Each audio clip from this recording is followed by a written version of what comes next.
All right, we're just gonna give it a moment to let the waiting room clear. Please make sure you're muted as you enter.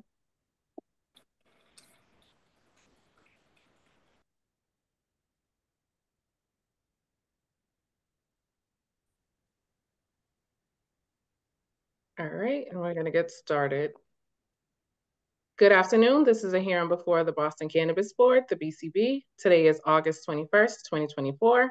Today's hearing is being conducted pursuant to amendment to the open meeting law. That is what allows us to meet virtually. This hearing is being recorded and will be posted to the City of Boston's website. Before I review some procedural matters, I will introduce Chairwoman Kathleen Joyce. Thank you, Jasmine. Good afternoon. My name is Kathleen Joyce. I'm Chairwoman of the Boston Cannabis Board. Today, I'm joined by Commissioner Lisa Holmes, Commissioner John Smith, Commissioner Gabriel Camacho, and Commissioner Ramon Soto. Thank you, Chairwoman Joyce. My name is Jasmine Nguyen. I am the Boston Cannabis Board Manager. We are also joined by Luke Santos, who is our Cannabis Licensing Specialist. While the public is encouraged to attend, there will be no additional public testimony accepted. I will read each item into the record as they appear on the agenda. We will then hear comments from the board members. I will ask if there's a motion, any questions to the motion, and then there will be a vote. Each board member has the ability to grant with conditions, defer, reject without prejudice, which means the applicant can return anytime with an application at the same location, or reject with prejudice, which means the applicant cannot reapply at the same location for 1 year. The first item we have, the applicant is Sony Dot LLC, DBA Sony Dot. The proposed license premise is 1576 Tremont Street, Mission Hill. They are applying for a retail recreational cannabis dispensary license. The proposed hours of operation are Monday through Wednesday, 9 a.m. to 9 p.m., Thursday through Saturday, 9 a.m. to 10 p.m., and Sunday, 10 a.m. to 8 p.m. This is a non-equity applicant, and there is a buffer zone conflict with another cannabis establishment. We will start with comments, starting with Chairwoman Joyce. Thanks, Jasmine. I'm just going to go over some of my notes that I have from the hearing. I felt that the diversity inclusion plan was very generic as it was presented at the hearing. They scored low for me on location, and I want to emphasize that there is, without a doubt, a buffer zone conflict. Again, the board looks at HCAs, not open and operating establishments. There were some subcategories of location as far as access to transportation and the density of the neighborhood that did receive a stronger score, but in general, that was still not a very strong score. Their employment plan had a lot of details missing. It seemed as if it wasn't very well thought through. And there was strong opposition, and that opposition was very local. So those are my comments for now. Thank you. Commissioner Holmes, do you have any comments?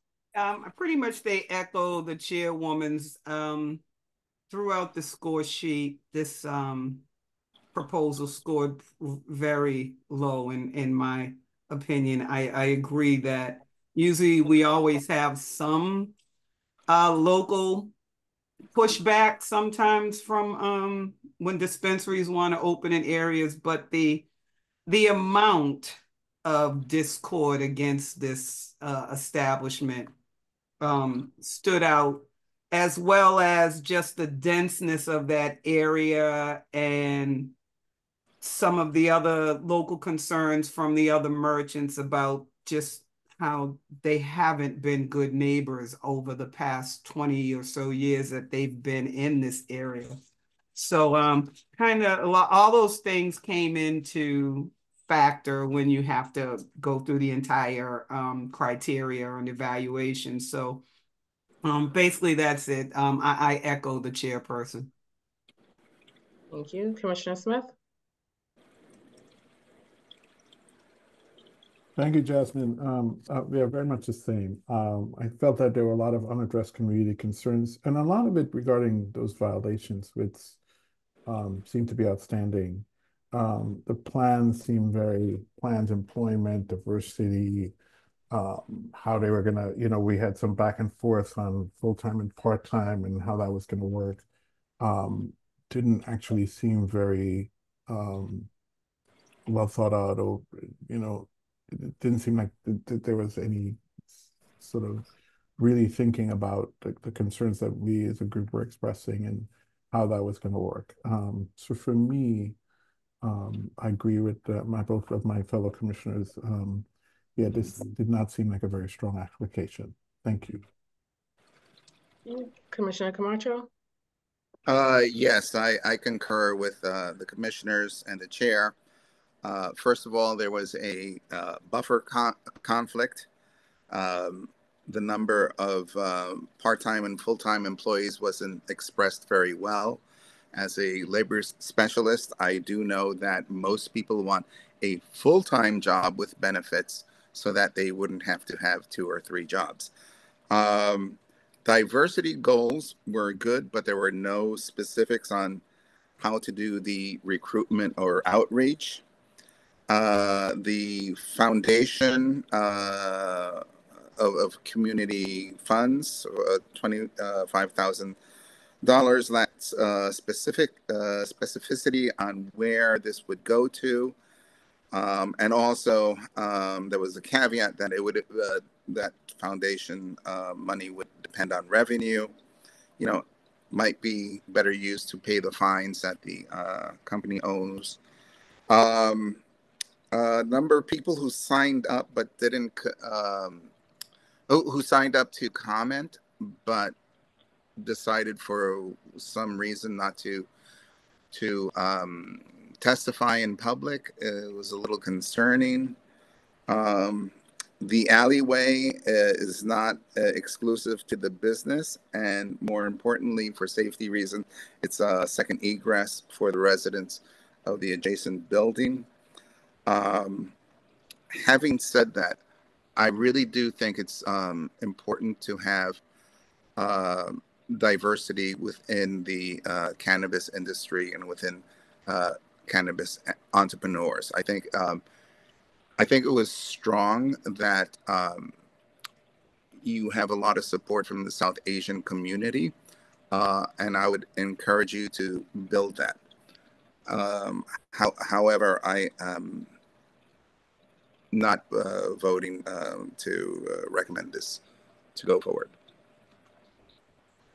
Thank you. Commissioner Soto?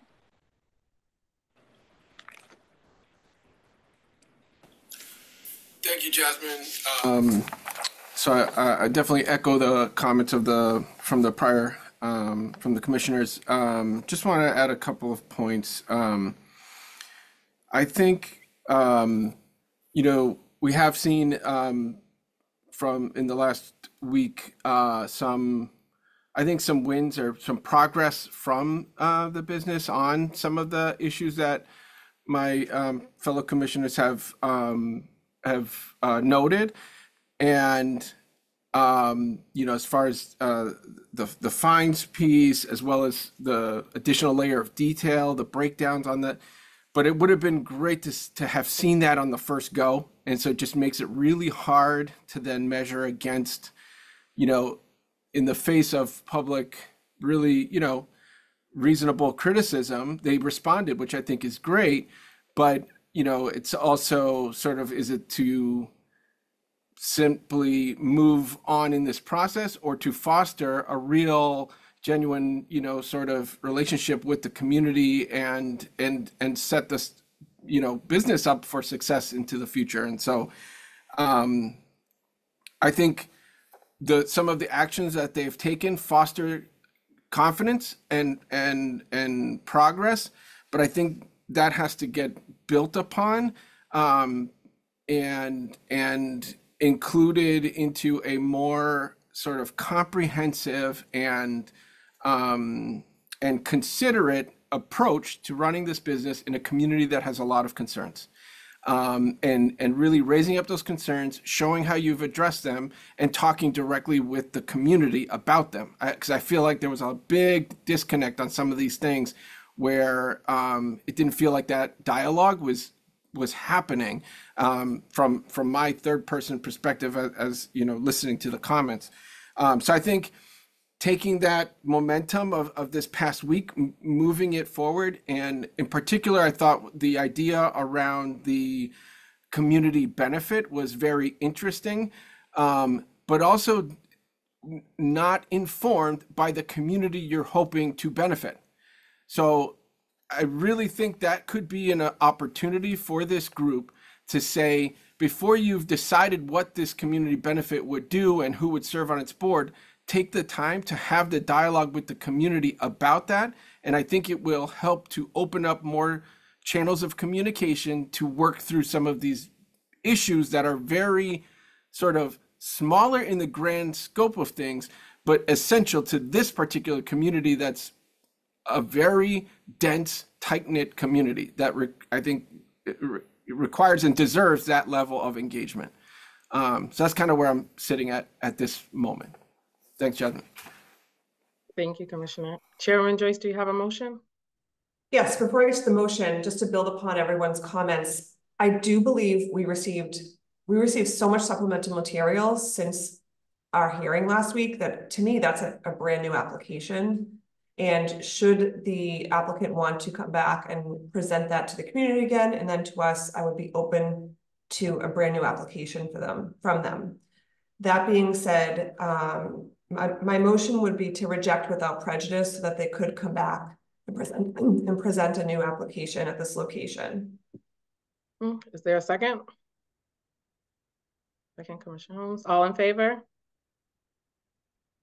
Aye. All commissioners raise their hand and none opposed. So the application is rejected without prejudice, which means the applicant can return anytime with an application at the same location. It would just be treated as a new application. All right. Next, we'll move on to old and new business. The first item just needs acknowledgement from the board. The first item is Be Well Organics Medicine, DBA Fenway Cannabis Company. The license premise is 120 Brookline Ave in Kenmore. The license type is a retail recreational cannabis dispensary license.